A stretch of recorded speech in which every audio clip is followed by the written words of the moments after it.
አይ ቲንክ እንደው ያው እኔ ሞቲቬሽናል ስፒከር አይደለሁም አነቃቂ ምናምን ሰው አይደለሁም እና አይ ቲንክ አነቃቂዎች ጥሩ የሸጡት ብዬ የማስበው ነገር ለተወሰነ ቀን እንደምንም ብላ አድርገውና ከዛ በኋላ ላይክ ይወርሳል አይነት ነገር ነውና እኔ ዝም ብዬ የማስበው አንድ አመትም በተደጋጋሚው ነገር ብናረግ ኢንቴንሽናል ሆነን ምርጫ ነው የሚመጣልን አይደል።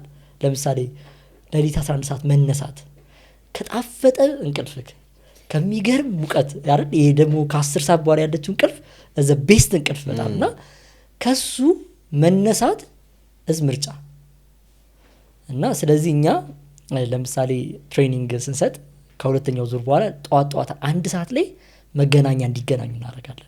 ስልጠና የምንሰጣቸው እስከ 2 ሰዓት ተኩል ነው ስልጠና የምንሰጠው። አብዛኛው ግራጁዌት ያደረገ ልጅ እንደምታውቀው ከግቢ ድካም ከተለያየ ነገር ምናምን ስለሚሆን ማታ መሽቶ ይተኛል። ቀን እስከ 4 ሰዓት እስከ 5 ሰዓት ምናምን በቃ ተኝቶ ነው የሚያደርገው። ከዛ ቀኑ ሙሉ ይበላሻል። ለሊት መነሳት ጥሩ አንድ ስኪል ነው አይደል። ላይክ አሁን 5 AM ላይ 11 ሰዓት ከሌሊቱ 11 ሰዓት መነሳት ጥሩ ስኪል ነው ይሉናል። የሚያደርጉትም ሰዎች ኢፌክቲቭ ናቸው።